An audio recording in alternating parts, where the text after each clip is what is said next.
တရားရခိုင်နှုန်းသောလူတွေကြားထဲမှာအောင်မြင်တဲ့လူအုပ်စုက 5% ပဲရှိတယ်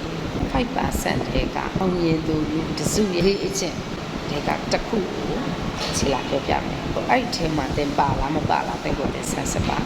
ကျတို့လည်းပါတဲ့ခါပါတယ်မပါတဲ့ခါမပါသေးပါဘူးရှင်နော်ဒီဥသားဆုံးကိုခံရစေပါလဲဆိုလို့ရှိရင်မနေ့စောစော9 နာရီထားခြင်းဘာလို့ချက်ဒီစကားပြောရလဲစောစော9 နာရီဒီလူတော်တော်များများကအိတ်ဆက်အနားယူနေတဲ့အချိန်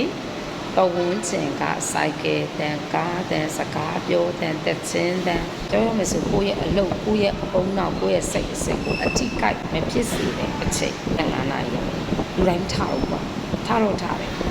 ဘဝမှာတိုးတက်အောင်မြင်ဖို့အတွက်လုပ်နေတဲ့သူတွေပဲထားချဲတို့မြင်ခဲ့ပို့တယ်အစိုးရထားကြဘောက်တာလည်းမသိဘူးချဲတို့ကအဲ့ရတာနောက်ကြတဲ့သူဒါမဲ့ဟုတ်တယ်အဲ့ဒီလူတွေကိုကြည့်လိုက်လို့ရှိရင်ကိုယ့်တဲ့အမြဲတမ်းလက်ဆက်တက်ကြွပုံမှန်လေး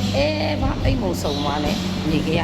ဒါပေမဲ့စောစောထားတဲ့သူကစောစောအိတ်ဖြစ်တယ်စောစောထားတဲ့သူရဲ့ energy နဲ့နေမြင့်ဝန်းတဲမှာထားတဲ့သူရဲ့ energy ထွက်လာတဲ့ရုပ်ကလစ်စင်မတူနေမြင့်အိတ်တဲ့သူကကြည်လင်မှုမရှိဘူးကိုယ်ကအိတ်ခဲ့တာမလို့ဘီဒီပီဆုံးနဲ့ဘာမှလုပ်ချင်စိတ်မရှိဘူးအဲ့တော့မနေ့စောစောထားတဲ့သူတွေကိုကြည့်လိုက်တစ်ခုပြီးတစ်ခုလောက်ကအလုပ်တွေပြီးတယ်အခုချက်ချဲကအစိုးရထားတဲ့အလေးအကျင့်ဖြစ်လာတယ်ကိုယ့်ရဲ့အချိန်ကိုပြန်လဲပြီးတော့ management လုပ်ရတော့4 နာရီ3 နာရီတောက်ခါလေးထားရတယ်။ဒါကြောင့်လည်းနေမြင့်သွားတော့ကိုနေ့စဉ်လုပ်ပြီးပါဖြစ်တဲ့ခါမနေ့က9 နာရီထားရတဲ့သူ4 နာရီထားလဲရတယ်3 နာရီထားလဲရတယ်လူသူလေးပါမနိုးခင်ထားတဲ့အခါမှာကိုယ့်ရဲ့စိတ်ကကြည်တယ်ကိုယ့်ရဲ့အုံနောက်ကကြည်တယ်ပြောမှဆိုအပြင်ကစူညံတဲ့နေကြားရတာတက်တာတဲ့အခါမှာကိုကလေစိတ်အေးလက်အေးနဲ့တွေးနိုင်စိတ်အေးလက်အေးနဲ့ကောင်းတဲ့အကြံဉာဏ်တွေကိုထုတ်နိုင်တယ်ကောင်းတဲ့အကြံဉာဏ်တွေတွေးနိုင်တယ်ကောင်းတဲ့လုပ်ရက်တွေပို့ပြီးလုပ်နိုင်တယ်အဲ့ဒါဟုတ်တယ်လူသူလေးပါမနိုးခင်ဆိုတော့ကိုယ်စိတ်ကူးလေးနဲ့ကိုတရားတဲ့လေဖလိုးလေးနဲ့တစ်ခုတစ်ခုလုပ်တော့အလုပ်တွေပို့ပြီးတယ်အဲ့တော့အောင်မြင်သူတော်တော်များများကိုကြည့်လိုက်စောစောထားတာအခုကျဲတို့ရဲ့တီဆယ်တွေဆိုလဲဆိုရေမိုးချုပ်ကိုလက်တန်းစင်ဘုရားရှိခိုးအဲ့လိုမျိုးလုပ်သူတို့လှုပ်တဲ့လှုပ်တိုက်တဲ့အရာတွေကို step by step တစ်ခုတစ်ခုလုပ်သွားတာအဲ့တော့သူကလေနေ့တစ်ပိုင်းမကြိုးသေး9 နာရီ10 နာရီဆိုသူကလှုပ်တဲ့လှုပ်တိုက်တဲ့အလုပ်တွေမှန်တယ်များပြီးတဲ့တော့ပြီးသွားပြီနေမြင့်မှထားတဲ့သူကကြတော့လေးလံနဲ့ထိုင်းမိုင်းနဲ့အလုပ်တွေမပြီးတဲ့ပြေကိုလေလှုပ်ချင်စိတ်ကိုမရှိဘူးလှုပ်ခဲ့ရပြီဆိုလို့ရှိရင်လေတာဝန်နဲ့ဝတ္တရားအရာလိုဖြစ်နေမယ်စိတ်ကလက်ဆက်မနေ fresh ဖြစ်မနေဘူးဘုံနောက်ကလည်းကြည်လင်းမနေဘူးခါမှအကြံကောင်းညံကောင်းမထွက်ဘူးလက်လာပါလေပိတ်ဆို့နေနက်လူ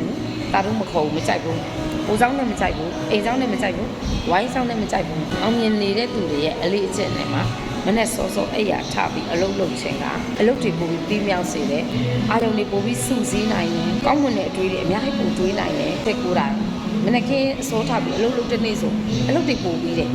တဏီကုံလည်းအလုပ်လုပ်ချင်စိတ်ရှိတဏီကုံလည်းအလုပ်တကယ်လုပ်နိုင်ဒီနေ့ဆိုလည်းအစိုးထားတာပဲခဏလေးပဲမြည်လိုက်တယ်အခု post video ရိုက်တဲ့အများကြီးပဲရိုက်ပြီးသွားပြီတိုင်မှလည်းဈေးရောက်ခဲ့ရတယ်တော့ပြောမယ်ဆိုရှင်စောစောထားတဲ့သူတယောက်မို့ကလက်လာပါပွင့်နေလို့ရှင်စိတ်ကြည်တယ်ရုပ်ကြည်တယ်နောက်က energy ပိုရတယ်စိတ်စွမ်းအင်လည်းပိုကောင်းတယ်နင်းမြင့်သွားတဲ့အချိန်မှာအာယုံနောက်ရမယ့်အချိန်ကျကိုယ်အလုပ်တွေပြီးသွားတယ်အဲ့တော့ခန္ဓာကိုယ်ကနားလို့ရသွားပြီလားအတိုင်းလေးပဲအခုကစပြီးပြုပြင်ပြောင်းလဲပြီးတော့လုပ်ကြည့်လိုက်တင်ရဲ့လုံနိုင်စွာပုံမှာမဟုတ်တယ်နင်းတစ်ချိန်ချိန်မှာတင်ပြီးလွန်ခဲ့တဲ့ချိန်နဲ့အဲ့ချက်ကိုလှပတောက်ပပြီးတစ်လွင်နေတဲ့လူသားလေးကြောက်ဖြစ်နေလိမ့်မယ်ဆိုတာကိုချေရေးရေးကြီးအမှခံရပါတယ်မယုံရင်ကိုယ့်ရဲ့အလေးချင်းလေးကိုတထေးစရင်ဝင်အောင်ပြုပြင်ပြောင်းလဲကြည့်ပါလို့ချက်ပြောပြစီစောစောထားပါကျေးဇူးတင်ပါတယ် post ကိုပါ